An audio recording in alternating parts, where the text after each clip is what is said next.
दोस्तों, जादुई कहानियां और परियों की कहानियां हम सभी को अच्छी लगती हैं। ये कहानियां हमें एक ऐसी दुनिया का एहसास कराती हैं जो अगर में सच में होती तो कितनी दिलचस्प होती। आज की परियों की कहानी भी कुछ ऐसी ही है। इस कहानी को एक बार जरूर सुने।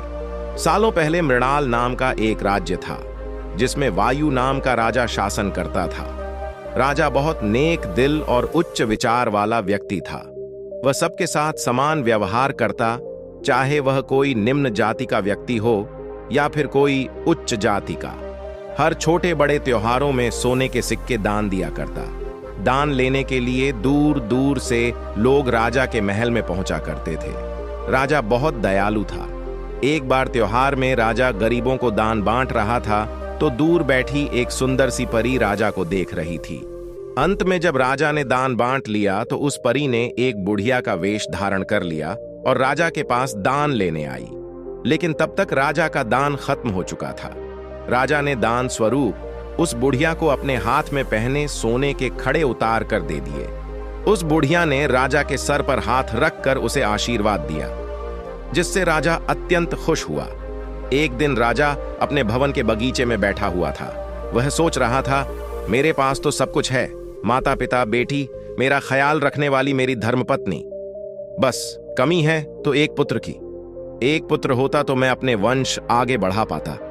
पता नहीं भगवान ने मुझे इस खुशी से क्यों वंचित रखा। वह अपनी सोच में डूबा हुआ था कि कहीं से उसकी गोद में एक सेब आकर गिरा।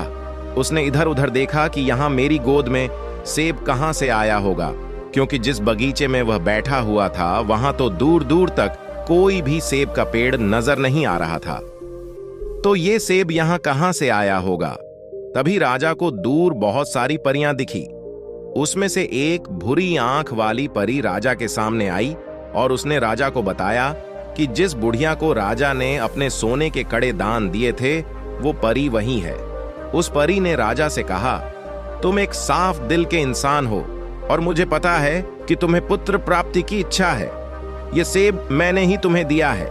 इसे तुम अपनी पत्नी को खिलाना, जिससे 9 महीने बाद तुम्हें पुत्र रत्न की प्राप्ति होगी। लेकिन मेरी एक बात याद रखना, तुम्हारे भाग्य में पुत्र रत्न का सुख नहीं है, परंतु तुम बहुत दान करते हो, सबकी सहायता के लिए आगे रहते हो, इसलिए मैं तुम्हें इस सुख से वंचित नहीं रखना चाहती हूं। तुम्हारा पुत्र केवल 25 वर्षों तक ही जीवित रह पाएगा।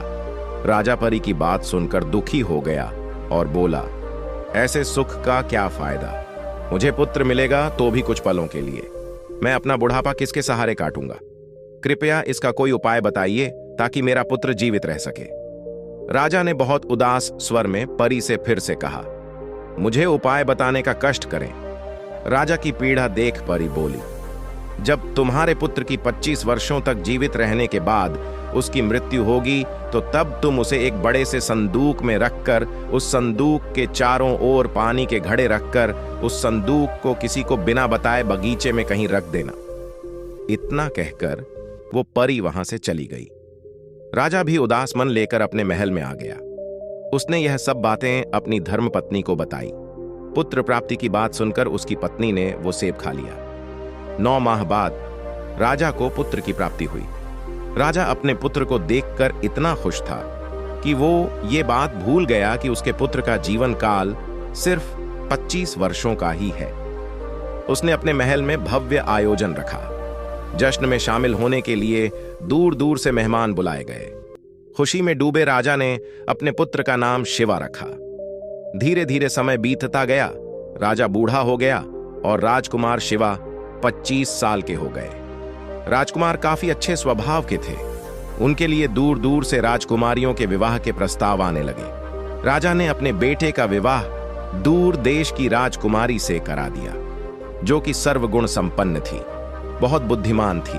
उसका नाम सुनैना था। एक दिन राजा को ध्यान आया कि उसके पुत्र को कुछ ही दिनों में 25 वर्ष पूरे होने वाले हैं।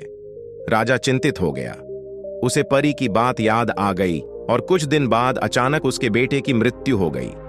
परी के कहे अनुसार राजा ने एक बड़े संदूक में अपने बेटे को रखा, उसके चारों ओर पानी से भरे घड़े रखे और उसे बगीचे के एक कोने में रखवा दिया। खुशियों से भरा महल कुछ ही पल में सनसनी से भर गया।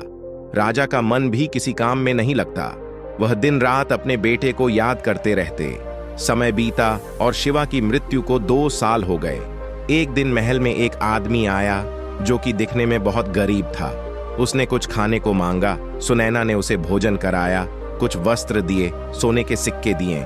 जब वो गरीब व्यक्ति महल से जा रहा था तो सुनैना की नजर उस आदमी की उंगली पर पड़ी जिसमें उसने सोने की अंगूठी पहनी थी, और वह अंगूठी हुबहू वैसी ही थी जो उसके पति शिवा पहना करते थे।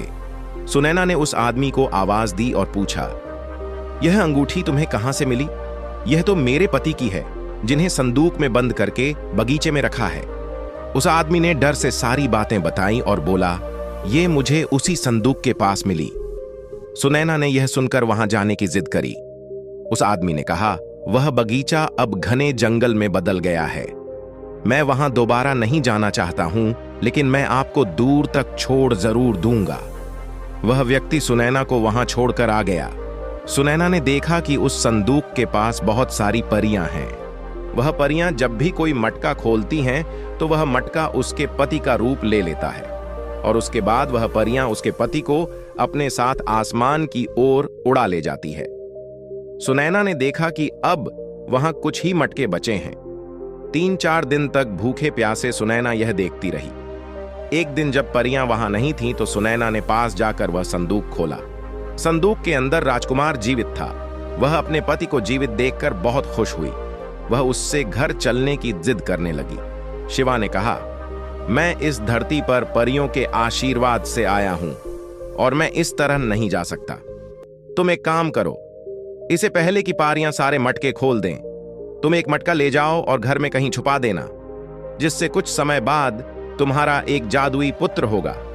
लेकिन उस पुत्र की आयु भी सिर्फ 25 साल ही होगी, इसलिए पुत्र जन्म के बाद तुम एक जश्न का आयोजन करना, जिसमें तुम परियों को भी बुलाना। परियां उस बच्चे को देखकर समझ जाएंगी कि वो बच्चा तुम्हारा नहीं है। वो उसे तुमसे वापस मांगेंगी, तब बदले में तुम उनसे उनकी जादुई शक्तियां मांगना। परियों के लिए उनका जादू सबसे प्रिय होता है, उसके बिना उनमें कोई शक्ति नहीं रहती। अगर वो अपना जादू तुम्हें ना दें तो तुम आशीर्वाद के रूप में मुझे जीवित करने की मांग रख देना। शिवा की बात मानकर सुनैना वहां से एक मटका लेकर चली गई। महल में पहुंचकर उसने सारी बातें अपने सास ससुर को बताई। उसने मटके को घर में छिपा दिया। 9 महीने बाद उसे पुत्र की प्राप्ति हुई और महल में शानदार दावत रखी गई।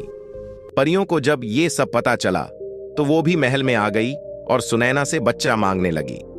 शिवा के कहे अनुसार सुनैना ने बच्चे के बदले परियों से उनका जादू देने को कहा।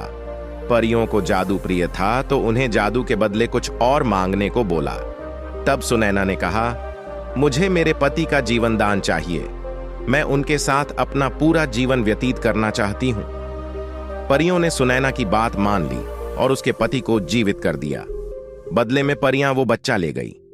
कुछ समय बाद सुनैना फिर से गर्भवती हुई और उसने एक सुंदर से राजकुमार को जन्म दिया। इस परियों की कहानी की सीख है कि हमें हर किसी के साथ विनम्रता दिखानी चाहिए। हमारे अंदर दया की भावना होनी चाहिए। इस कहानी में परियां, राजा, रानी व उनके बच्चे सब दयालु थे, इसलिए उनके साथ अच्छा ही हुआ है।